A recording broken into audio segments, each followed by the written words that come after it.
2 गायों के साथ मैंने शुरू किया और धीरे धीरे संस्था 2 से आज 1100 तक है। 100 से ऊपर लोग हैं संस्था के अंदर।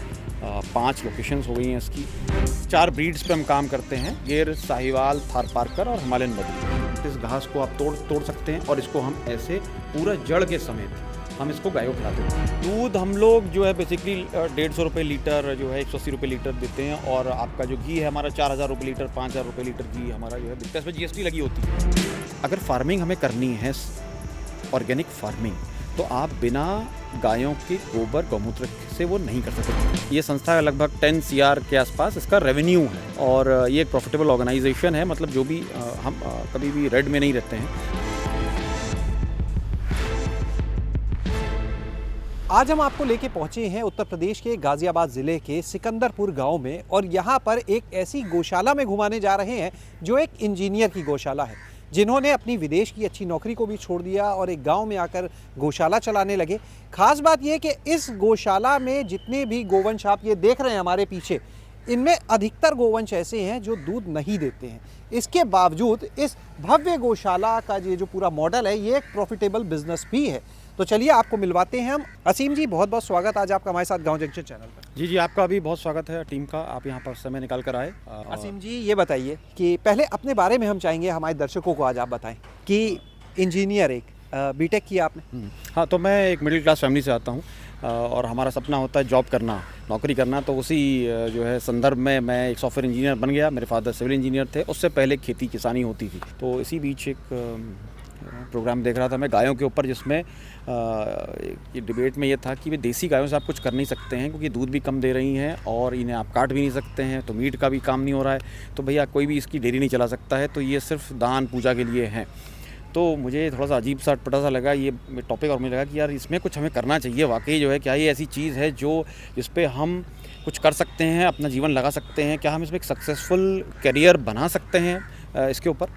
तो बस यही है कि फिर वो एक बात दिमाग में ऐसी बैठ गई कि नहीं इसमें कुछ करना है करके। फिर मैं घूमता रहा भारतवर्ष में, मैं बहुत से राज्यों में गया और मैंने अपनी जॉब छोड़ दी और मुझे लगा कि नहीं ये एक ऐसी चीज़ है जिसमें मैं ज़रूर कुछ करना चाहूँगा। तो मैंने पेरेंट्स को भी बताया कि भाई मैं एक स्टार्टअप खोलना चाहता हूँ गायों के ऊपर। तो उन्हें बड़ा शौक लगा, सदमा लगा, क्योंकि मिडिल क्लास फैमिलीज़ में ये एक वे ऑफ लाइफ नहीं है। आपको सिक्योर जॉब होनी चाहिए और आपकी तनख्वाह महीने में आनी चाहिए। 2 गायों के साथ मैंने शुरू किया और धीरे धीरे संस्था 2 से आज 1100 तक है। 2 गायों से शुरू किया कब? 2015 में, वो भी नवंबर की बात टाइम फ्रेम में बता रहा हूँ। यानी 10 साल होने वाले हैं। जी बिल्कुल। तो 9 year complete, 10th year running है हमारा। तो ये एक लंबी जर्नी रही, बहुत कुछ सीखने को मिला क्योंकि जब आप वर्क करते हैं तो बहुत लिमिटेड आपका स्कोप रहता है। जब आप एक स्टार्टअप चलाते हैं, कंपनी चलाते हैं, वो भी एग्री डेयरी सेक्टर की, तो उसमें बहुत हार्डशिप्स हैं। दान कहीं से लेना भी नहीं था और कहीं से मिलता भी नहीं। हाँ, हम लोग की शक्लें ऐसी हैं कि भाई ठीक है बस अपना आप काम करो, ठीक है, और कोई प्रोडक्ट है तो अच्छी बात है। तो संस्था 130 प्रोडक्ट्स बनाती है सारे विश्व में, भारत में हम इसको बेचते हैं, जो हम कमाते हैं और वही बेसिकली जो है उसी से सारी संस्था ये रन होती है। हम लोग लगभग 100 से ऊपर लोग हैं संस्था के अंदर। 5 लोकेशंस हो गई हैं इसकी। 4 ब्रीड्स पे हम काम करते हैं, गिर, साहिवाल, थारपारकर और हिमालयन बद्री। यहाँ पर हम देख रहे हैं गिर, थारपारकर और साहिवाल। हाँ, यहाँ पे तो ये हेता गाजियाबाद में आप हैं तो यहाँ 3 ब्रीड्स हैं और यहाँ पे मुख्यतः गिर हैं, साहिवाल हैं, थोड़ी सी थारपारकर हैं।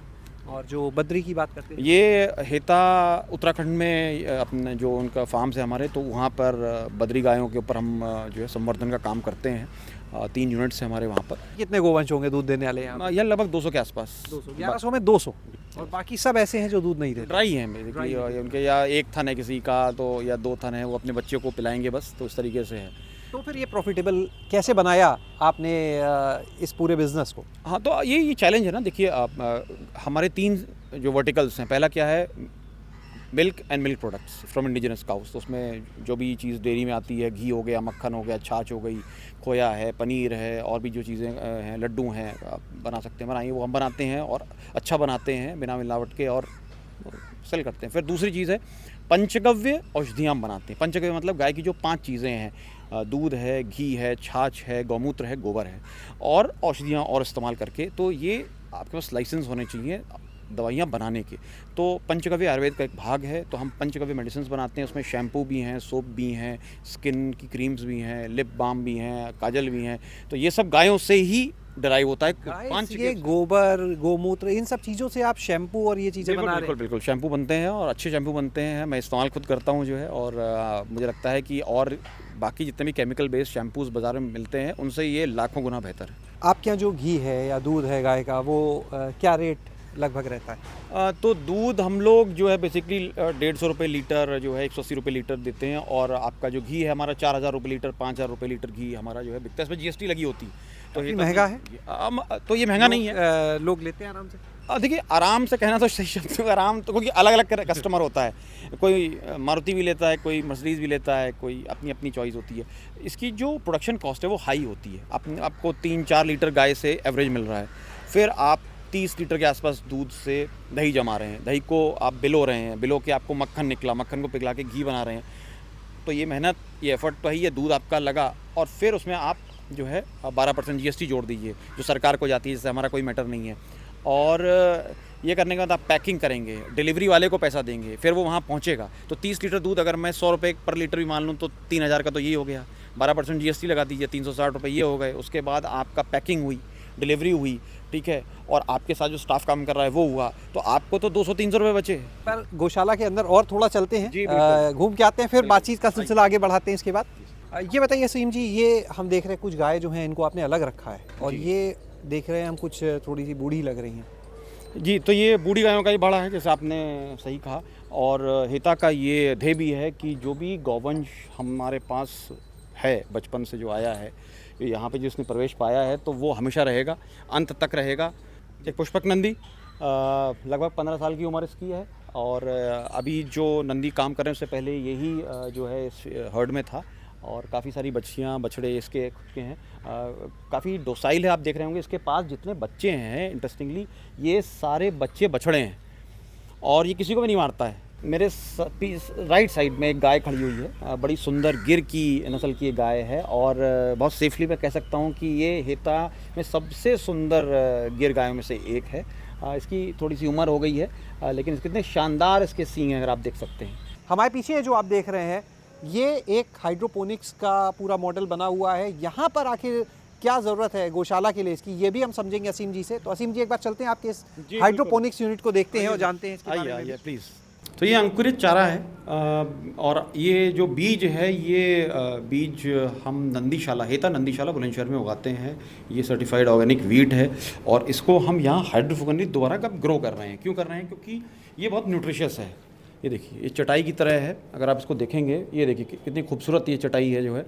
और ये totally non chemical, no pesticides, no urea, तो ये ऑर्गेनिक है। इस घास को आप तोड़ सकते हैं, और इसको हम ऐसे पूरा जड़ के समेत हम इसको गाय को खिलाते हैं। तो अब गाय को पूरा ऊपर से ये जो है पूरा न्यूट्रिएंट मिल जाता है, ठीक है। ये देखिए ये पूरा जो है ये ऐसे पूरा चला जाता है। अब आप वैसे काटते हैं अगर किसी पेड़ को, तो आप ऊपर से काटेंगे घास को, पूरी जड़ रह जाएगी, इसमें आपको पूरी चीज़ मिल रही है, और तो सारे जो इसकी न्यूट्रिएंट्स हैं वो आप गाय को दे रहे हैं। कितना यहाँ पर इनका गोबर भी आता, इकट्ठा होता है, कहाँ उसका इस्तेमाल करते हैं आप? क्योंकि पंचगव्य के लिए इतनी आवश्यकता तो नहीं है, गोमूत्र इतना होता है। जी हाँ, तो देखिए यही एक लर्निंग भी है यहाँ पे इस मॉडल से, और गाय क्या क्या दे सकती है ये भी हम सीखते हैं।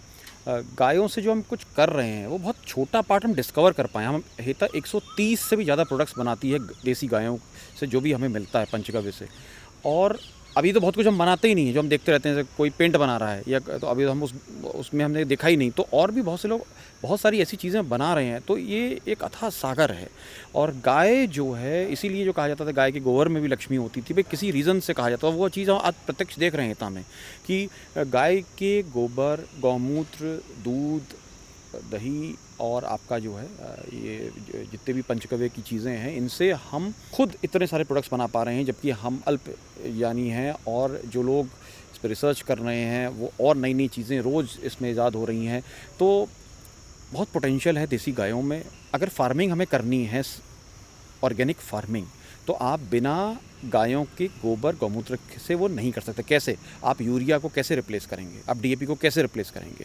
आपको गाय का गौमूत्र यूज़ करना पड़ेगा, उसमें यूरिया रहता है और बाकी गोबर में जो न्यूट्रिएंट्स हैं जो धरती को चाहिए, जिससे धरती का पीएच सही रहेगा, उसमें जो भी चीज़ें उसको चाहिए, जो जो आपके मिनरल्स हुए, ये सारी चीज़ें उसको गोबर से मिलेंगी। कई फार्मिंग प्रोडक्ट्स भी थे, ऐसे राजमा लगा हुआ था, खांड लगी हुई थी, देसी खांड, इस तरह के भी काफ़ी सारे और उत्पाद थे। ये भी अपने फार्म के हैं या ये ट्रेडिंग करते हैं? नहीं, तो ये हम लोग उगा लेते हैं। तो हेता कुछ प्रोडक्ट्स हेता उत्तराखंड से आते हैं और वहाँ पे हम उनको उगाते हैं। ये भी अपने फार्म के ही? बिल्कुल बिल्कुल। हेता की कोशिश ये होती है कि ज़्यादा से ज़्यादा हेता जो है अपने प्रोडक्ट्स उगाती रहती है और अलग अलग लोकेशंस पे जहाँ जहाँ हमारे फार्म है वहाँ पर हम यूज़ करते हैं अपनी लैंड्स का, और वही गोबर गौमूत्र से। आज ये गौशाला का मॉडल जो है ये कितना टर्नओवर तक पहुंच चुका है, जिसमें फार्मिंग भी जुड़ी है, जो 3 वर्टिकल्स की बात हुई, कितने टर्नओवर तक पहुंच गया? हाँ जी, तो $1 मिलियन क्वेश्चन था।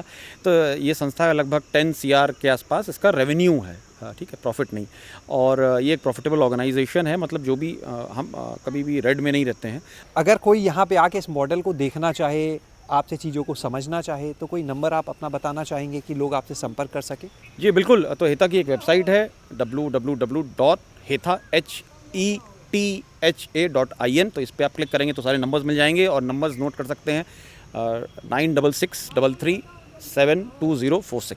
बहुत बहुत शुक्रिया हमारे साथ जुड़ने के लिए आज यहाँ पर रसीम जी। तो आपने सुनी यहाँ पर एक इंजीनियर की कहानी, जिन्होंने एमटेक तक अपनी पढ़ाई की, IIIT हैदराबाद से पढ़े, उसके बाद विदेशों तक नौकरी की, लेकिन आखिरकार अपने गांव से आकर जुड़ गए और यहाँ पर उनका जो ये डेयरी का मॉडल है, गौशाला का जो मॉडल है बल्कि कहें, क्योंकि यहाँ पर सिर्फ डेयरी नहीं है, इसलिए गौशाला का ये जो मॉडल है वो अपने आप में कह सकते हैं एक हिट मॉडल है, एक सुपर मॉडल है। और ये बताता है कि आखिर कैसे अगर गोवंश जो है हमें दूध नहीं दे रहा है, तब भी वो ना सिर्फ अपना खर्चा उठा सकता है बल्कि कई और लोगों का भी घर भर सकता है, उनका भी पेट पाल सकता है। शैलेश अरोरा, गाँव जंक्शन। गाँव जंक्शन को सभी सोशल मीडिया प्लेटफॉर्म्स पर फॉलो करें। व्हाट्सएप चैनल और जीमेल आईडी पर भी संपर्क साध सकते हैं।